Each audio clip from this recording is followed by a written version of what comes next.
अंश रोज सुबह जिम जाता था। उसको फिट रहने का शौक था। जिम, योगा और मॉर्निंग वॉक उसकी हॉबी थी। रोज की तरह ही इस दिन जिम गया। आधे घंटे बाद उसने देखा एक सुंदर सी लड़की पहली बार उसी जिम में आई है जिसमें वह रोज जाता था। अंश वैसे तो लड़कियों पर ज्यादा ध्यान नहीं देता था, पर उस लड़की को देखकर उसको ऐसा लग रहा था जैसे मैंने इसको पहले कहीं देखा हो। उसमें एक अलग सी चमक उसको दिख रही थी। अंश चाहकर भी उससे नजरें नहीं हटा पा रहा था। उस लड़की का नाम था दिव्या।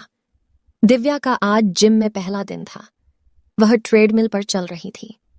जैसे ही उसकी नजर अंश पर पड़ी, वह सीधा उसके पास गई और बोली, अरे कैसे हो तुम? बहुत दिन हो गए तुमसे मिले हुए। अंश अपने दिमाग पर पूरा जोर लगाकर सोचता है, आखिर में इसको कहाँ मिला? यह मुझे कैसे जानती है? मैं तो इसको नहीं जानता हूं। यही सब अंश के दिमाग में चल रहा था।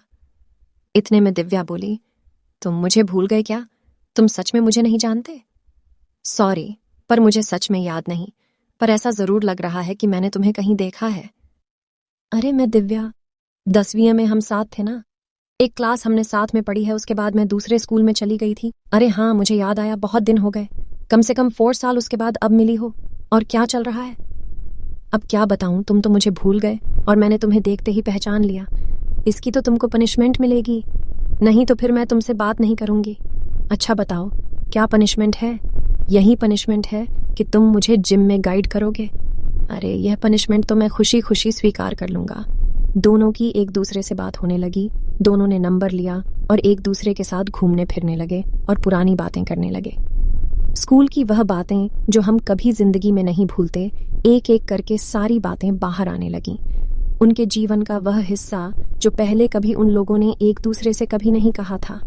दोनों यह जानकर बड़े आश्चर्यचकित थे कि क्लास में इतनी कम बात होने के बाद भी दोनों को एक दूसरों के बारे में सब कुछ पता था। ऐसा लग रहा था जैसे दो बिछड़े प्रेमी बड़े सालों बाद मिले हैं। मजाक मजाक में अंश में दिव्या से पूछा, और बताओ तुम्हारा बॉयफ्रेंड कैसा है? दिव्या ने हंसकर उत्तर दिया, क्या मेरा बॉयफ्रेंड तुमको लगता है मेरा बॉयफ्रेंड होगा?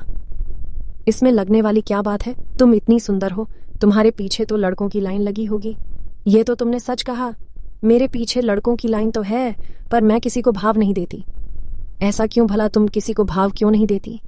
मुझे तो कोई स्पेशल चाहिए जो मुझे समझे, बस इतनी सी बात है। और जो भी मुझे मिला वह मुझे नहीं समझता। और तुम बताओ, तुम्हारी गर्लफ्रेंड कैसी है? अरे मुझे कहाँ कोई लड़की मिलेगी। ना मैं इतना हैंडसम हूँ और ना इतना पैसे वाला कि मुझसे कोई लड़की प्यार करे। प्यार के लिए हैंडसम और पैसे होने की जरूरत नहीं है। और किसने तुमसे कहा कि तुम हैंडसम नहीं हो? तुम तो बहुत हैंडसम हो। तो फिर प्यार के लिए किस चीज की जरूरत है? प्यार के लिए तो बस एक साफ दिल की जरूरत है। और तुम किसी को सच्चा प्यार करो, बस इतना ही तो काफी है। सच में क्या? बस इतना ही काफी है, अंश ने जवाब दिया। अंश दिव्या को चाहने लगा था, पर दिव्या की बातों से अंश का कॉन्फिडेंस बढ़ रहा था और वह अपने प्यार का इजहार करना चाहता था। उसने कहा, तो क्या मुझसे भी कोई लड़की प्यार करेगी? हाँ करेगी, क्यों नहीं करेगी। क्या तुम्हारे जितनी सुंदर लड़की भी मुझसे प्यार करेगी? अरे मुझसे ज्यादा सुंदर भी लड़की तुमसे प्यार करेगी। क्या तुम मुझसे प्यार करोगी? यह सवाल सुनकर दिव्या चौंक गई। फिर उसने इस बात को मजाक में लेते हुए कहा, तुम भी क्या मजाक कर रहे हो? मैं अच्छे से जानती हूं तुम मुझसे प्यार नहीं करते। हम तो बस दोस्त हैं। अंश को यह बात अच्छी नहीं लगती और फिर वह बात घुमा कर बोलता है, हाँ सच है, मुझसे इतनी सुंदर लड़की कैसे प्यार कर सकती है? दिव्या अंश को धीरे से मार कर कहती है, तुम चुप करो, ना कुछ भी बोलते हो। अंश दिव्या को फिर अच्छे से प्रपोज करता है और अपने दिल का हाल उसको बता देता है। दिव्या इस बार सीरियस होती है और बोलती है, मैंने अभी इस बारे में ज्यादा कुछ सोचा नहीं है। मैं 2-3 दिन में तुमको इसका जवाब दूंगी। समय जैसे रुक जाता है। अंश की जिंदगी में एक एक मिनट ऐसे गुजरात है जैसे कुछ साल गुजर रहे हो। 2-3 दिन तो पता नहीं कैसे निकलेंगे। अंश दिन रात एक ही बात सोचता रहता है।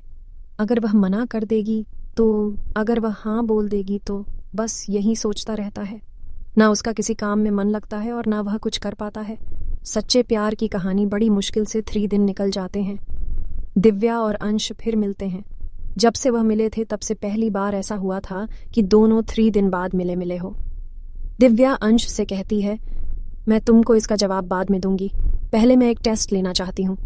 क्योंकि आजकल सच्चा प्यार कोई किसी से नहीं करता, इसलिए मैं एक टेस्ट लेना चाहती हूँ। अगर तुम उसमें पास हो गए तो तुम मेरे प्यार के हकदार बन जाओगे और मैं इतना प्यार करूंगी जितना कोई किसी से नहीं सकता। कैसा टेस्ट?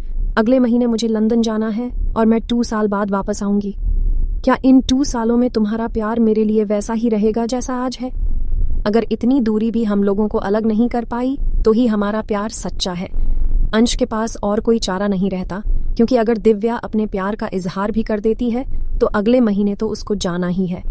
अंश थोड़ा दुखी हो जाता है और कहता है, चलो फिर ठीक है, हम एक दूसरे के अच्छे दोस्त तो है ही, और तुमको पता है मैं तुमसे प्यार करता हूँ, पर तुम मुझे बस इतना बता दो कि तुम मुझसे प्यार करती हो कि नहीं।